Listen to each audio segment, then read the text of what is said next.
What happens when you enter a room with an MRI machine when you have a metal chain on?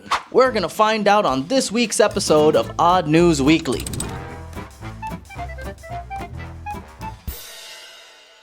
We have people getting sucked into MRI machines with strong magnets, cats getting lost and being found in another continent, and at the end, you have to see what happens when this guy buys this house and finds the creepiest hidden room under a fridge. So sit back, get yourself something good to eat, get comfortable as we get into the craziest stories of this week. Starting with number 1.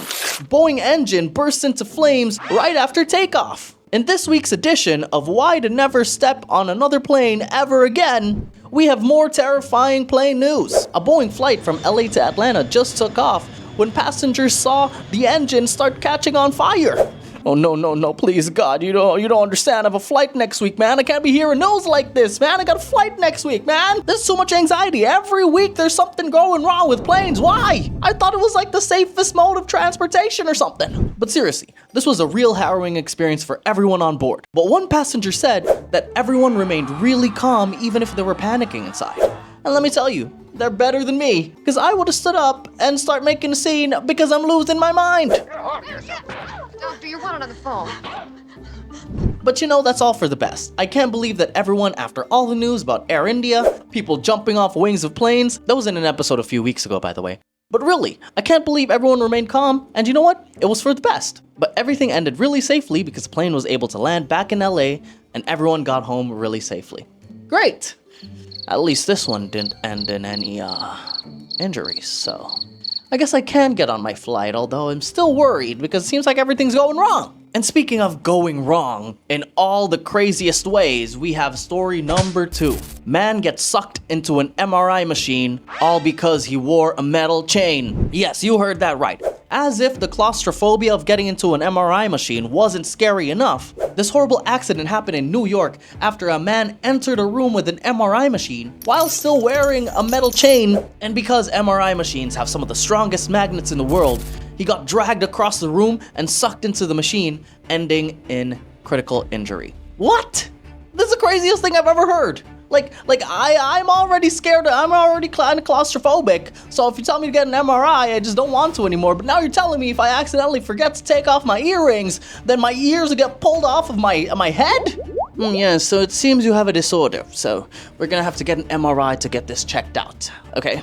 Yeah, no, I don't need it. But you really need it. You might die if we don't get your disorder checked out in the MRI machine. So you have to get it. Yeah, no, I'm cool. I'm okay. Don't worry. Sir, I don't think you understand. You will die if you don't get the scan. I'm not getting into one of those machines. Let me die. But yeah, our prayers really go out to the patient's family. And guys, remember to take every single safety precaution if you're going to get one of these procedures done, because you don't want to get sucked into an MRI machine. Pause. Why did I say suck like that? Anyway, follow instructions. Moving on. A stray cat was found in Michigan, but went missing from an owner in Germany. As a cat owner myself, this headline is insane. So apparently, a family found this stray cat in Michigan, where they brought it to a shelter to get its microchip scanned, and they found out her name was Trixie and that she's been missing for 5 whole years, and that her owner is from Germany. Germany. That's far.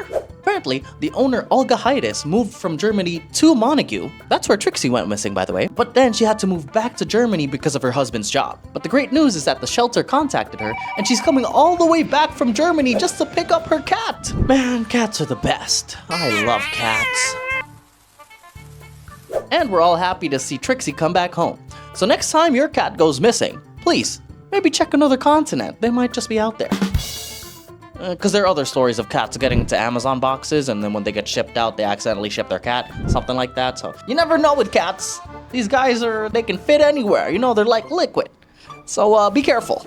I would cross an ocean just to get you back, my boy. I promise you, you will not go missing on my watch. I love you. Wait, don't. Hey, don't. Cats. Best. I love you.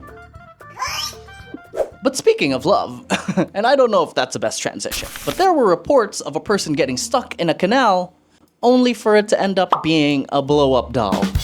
That's right, from serious stories all the way to downright insane, funny, unbelievable ones, we got a crazy one today. Police received a 911 call from someone seeing a body stuck in a canal that was pushing up against the grate because of the rushing water. And as police and firefighters came up to the scene, upon further inspection, yeah, it was a blow-up doll. I guess they're starting to look more and more real every day. But guess what? This incident with a blow-up doll isn't isolated. The exact same thing happened in New Zealand. Police over there got calls that a headless body washed up on shore. But you know, as soon as they give it another inspection, well, another blow-up doll. How many of those are there out here? There's a lot, huh? Who's buying these? Hello, Chief. We're getting calls again about reports of a body that was found in the water. You know, a body in the water. What should we do, Chief? Oh, that's okay. You could probably just leave it alone. It's probably just another blow-up doll. Yeah, you know, those adult toys. It's just probably one of those again. So you don't have to. So it's fine. What? But yeah, that's just a crazy story, and news can definitely be funny. So remember, friends, next time you see a body washed up on shore, definitely call the cops. And you could be really helping them out with a rescue mission, or it could be another funny story you hear on Odd News.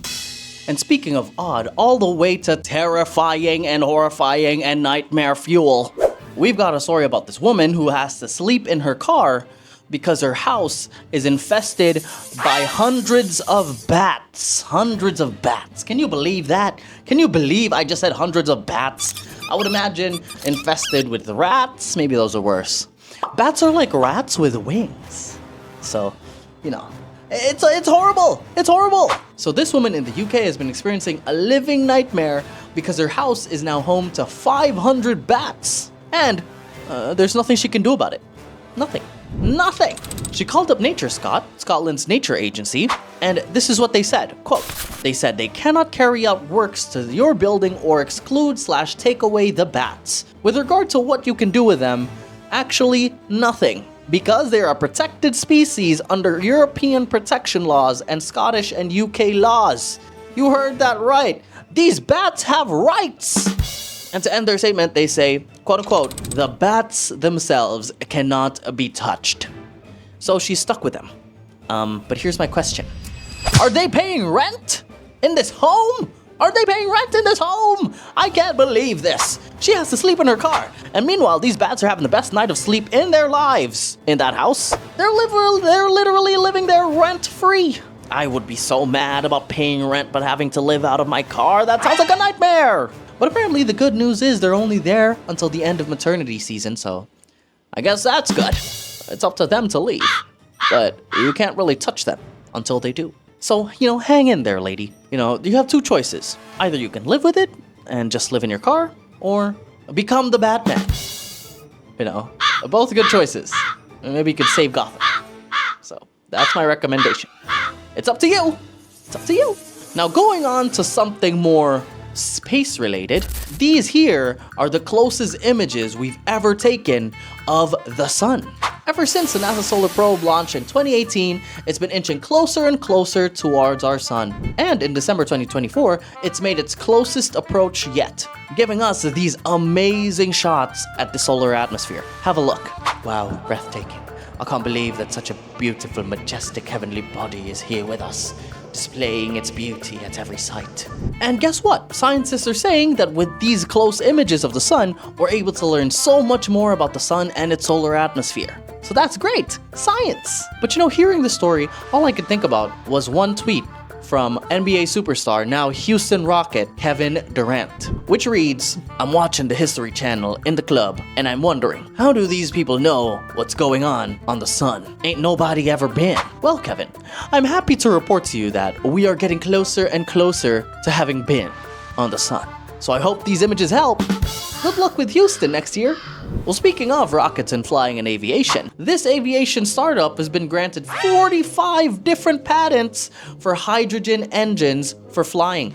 Zero Avia, an aviation startup, has now been granted 45 different patents in hydrogen engine technology for flight, and this could mean huge things for the aviation industry. These 45 patents are their newest set, but already they have 200 patents on hydrogen engines already. 200! But imagine, think about all the total patents they have and all the innovation that's happening in this space. We could have much greener and much cleaner flights in the future. And you know exactly what that means? That means the eco-conscious won't be so mad that Taylor Swift takes 1 million flights a year on her private jet, if she decides to adopt the new tech. But really, it's great to see aviation headlines that are innovating on tech, becoming greener, becoming cleaner, and not burning to the ground and crashing and causing deaths of hundreds of people. That's what we want to hear. We want to hear people innovating and not dying. So, great. Also, Taylor Swift. Do you need all those flights? I don't know. Maybe she's sorry. I don't know. Who knows? Anyway, speaking of who knows, on this edition of this week's Moments of the Week, we have this story from a Japanese YouTuber who's gone viral because of his chin. Going viral because of a chin? Huh? But that's right, you heard me. Japanese YouTuber Junochi-chan? Junochi? Yeah, I mean, how bad did I mess that up? Was it really bad? Was it just, no? Editor, cut that out. I don't know how to pronounce it. Someone fix it. Someone say it. I don't know. I don't know how to pronounce. Can we get a try? Whatever. But really, this YouTuber went viral because everyone was stunned at the shape and the size of this man's chin. Yes, that's right, his chin. He has a very peculiar shape to his chin, very sharp, and it juts out quite a bit. So people have become really curious about the origins of this chin and why this came to be. Some have been asking for an x-ray of his chin, and he went to the doctor, and they said they have never seen anything like this before. But he did say that he drank quite a bit of milk growing up, so this could be the cause of his chin, but doctors shut that down immediately. He showed his baby pictures, which honestly look really normal, so he didn't have this since birth. But man, this made me realize people are very positive, and they're really overall quite curious as to why this chin is shaped this way. But let me tell you, I've known a couple people who have the same shape of their head and their lower jaw, and let me tell you, they were roasted to infinity. They couldn't get a day where they weren't being roasted about the shape of their chins. Honestly, you know, where I live, there was even this creative insult. People will call them a mango because the head shape is a bit like a mango. So that's not nice. That's insulting. Don't call people a mango. But honestly, this makes me feel pretty good because everyone's starting to accept all types of different shapes of people and accepting it with curiosity and lots of positivity. So good on you, Janochi, if that's how you say your name. I'm glad you took your circumstance that was very unique and you spun it and made it really positive for the entire community. It's very cool to see. And speaking of cool to see, guess how long the longest traffic jam in the world was? Guess how long?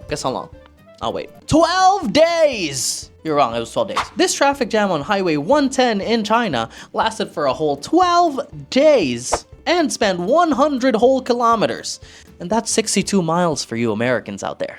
That number is just insane. And over here, I'm complaining if I get stuck in traffic for more than an hour. But 12 days? That's 12 days of my life. You know, that's like 2 weeks. I could have picked up a hobby by then. I could have done something with my life in 2 weeks. I don't even know how that works. Like, do they stay in their cars the entire time? Or can you just walk away and just leave it and like walk home? Huh? I mean, it's like 12 days. How do you take a dump? Explain. How do you take a dump? How does that work? Well, apparently reports say that drivers took naps under their cars, they went on walks, they even played cards and made friends, so I guess they made the most out of it. Well, actually, if I got stuck in traffic for 12 days, that means I wouldn't have to work for 2 weeks. Do I still get paid? No, that's great, actually. Maybe if I just had a pack of Uno cards, I could have a lot of fun, I could make friends on the highway, so you make the most with what you can. But now this is making me really feel grateful that I have never been stuck in that long of a traffic jam. So every time you get stuck in a traffic jam from now on, just think, hey, at least it's not 12 days. Optimism, right? And lastly, the most mysterious story we have this week is about this man who bought this house only to find a crazy secret room hidden under the fridge. Nick Lerner, a real estate agent, got a call from an inspector who was checking out one of his properties. And in the now viral videos, we can see just how crazy it is to find this hidden room hidden under a fridge. This got the internet into a frenzy, talking about how creepy this is. And I mean, look at it. It's dark, it's scary. And why is it hidden under a fridge? I know the true crime junkies are just really living it up right now. They're coming up with all types of theories. I just know. That's what they love doing. But apparently, the inspector who found the room in the first place was friends with the boys who used to live in this house when they were kids. And he said it was a crazy find from their childhood as well. And I know everyone's already making the theories, you know, hostage, people getting killed in the basement, you know, all that stuff. But let's be real, this is Kansas, and they're in the tornado belt, which means they probably use this place as a storm sanctuary or a safe room when tornadoes and storms come. So sorry, crime junkies, I don't think that there were any murders here. Now that I'm thinking about it, why did it have to be hidden under the fridge? It could have just been, you know, a door like that, easily accessible if they really needed to get there for a storm shelter, right? So why was it under the fridge? Why? I guess we'll never really know, but you know what? I expect the true crime junkies, they work hard. They work hard and they figure things out. So I'm sure they'll get to the bottom of it and actually tell us with some time what this room was really made for. Maybe they could track it down. I believe in them. I trust that they can do it because you know what? They're some of the most dedicated people out there. I've seen it. And speaking of dedicated, all the viewers who are still out here, thank you for watching. That concludes our episode of Odd News Weekly. We had some crazy stories this week, and more reasons why not to step on a plane ever again. But you know, we're gonna have to. I have to take that flight. Damn it. I can't believe I have to take a flight. I'm freaking out, man. But yeah, remember, we'd love to hear all about your crazy stories from this week, so let us know in the comments down below. Make sure to hit subscribe, make sure to hit like, and make sure to hit that notification bell so you don't miss out on any upload. So remember folks, drop a comment, let us know what you think, and we'd love to interact with the community. And remember, stay odd folks. I'll see you next week. Bye!